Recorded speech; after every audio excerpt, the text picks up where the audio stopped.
নামাজের পরে মা বাবার জন্য দোয়া করবেন, বেঁচে থাকুক আর মরে যাক, দোয়া করবেনই, মনে থাকবে। রব্বির হামহুমা কামা রাব্বায়ানি সগীরা। আবার পড়েন রব্বির হামহুমা কামা রাব্বায়ানি সগীরা। আল্লাহ পাক মায়ের মর্যাদা এত বাড়াইছেন, সাহাবী প্রশ্ন করেছে ইয়া রাসূলুল্লাহ খেদমত করব কার? হুজুর বলেন তোমার মায়ের, তারপরে কার?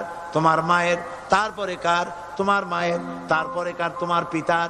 বাপের চাইতে মায়ের মর্যাদা আল্লাহ 3 গুণ বাড়াইয়া দিলেন, 3 গুণ বৃদ্ধি করে দিলেন।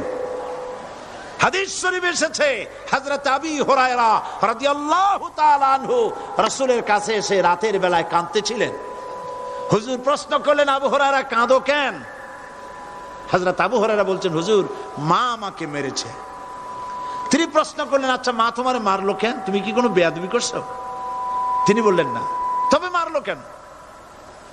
হযরত আবু হুরায়রা বলেন ইয়া রাসূলুল্লাহ আপনার খেদমত থেকে বাড়ি ফিরতে আমার দেরি হয়ে গিয়েছিল।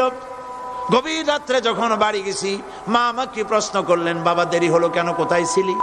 তাম পৃথিবীর মানুষ যেই কদম মোবারক চুমু দিতে পারলে ধন্য হয়ে যায়, সেই আখিরি জামানার পয়গম্বর নবী মুহাম্মদ রাসূলুল্লাহ সাল্লাল্লাহু আলাইহি সাল্লামের দরবার থেকে আসতে আমার দেরি হয়ে গেছে। ইয়া রাসূলুল্লাহ আমার মা আপনার নাম শুনে তার গা জ্বলে উঠল, তিনি কাফের মুশরিকা। আপনার নাম শুনে অগ্নি শর্মা হয়ে আমাকে ধরে পিটানো আরম্ভ করলেন আর বললেন আবু হুরায়রা হয় মুহাম্মদ সাল্লাল্লাহু আলাইহি সাল্লামের বাড়ি ছাড়বি নইলে আমার বাড়ি ছাড়বি, কি করবি বল। মার খেতে খেতে আমি বললাম মা তোমার গায়ে যত শক্তি আছে আমারে মারো, তোমার বাড়ি শুদ্ধ, তাম দুনিয়াটা ছেড়ে দিতে পারি, মুহাম্মদ রাসূলুল্লাহর কদম মোবারক ছেড়ে দিতে পারি না। হুজুর আমার মা গলা ধাক্কা মেরে আমাকে বের করে দিয়েছেন। হুজুর বলছেন আবু হুরায়রা মা তোমাকে মেরেছে আর আমার কাছে নালিশ করছো, আমি তোমার মায়ের কোনো বিচার করতে পারবো না।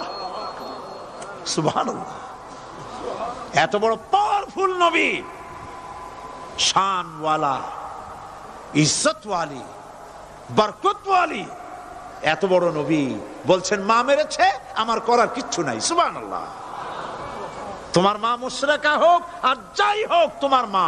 সুবহানাল্লাহ বলেন। আমার বন্ধুগণ হযরত আবু হুরায়রা বলেন ইয়া রাসূলুল্লাহ মায়ের বিরুদ্ধে কোনো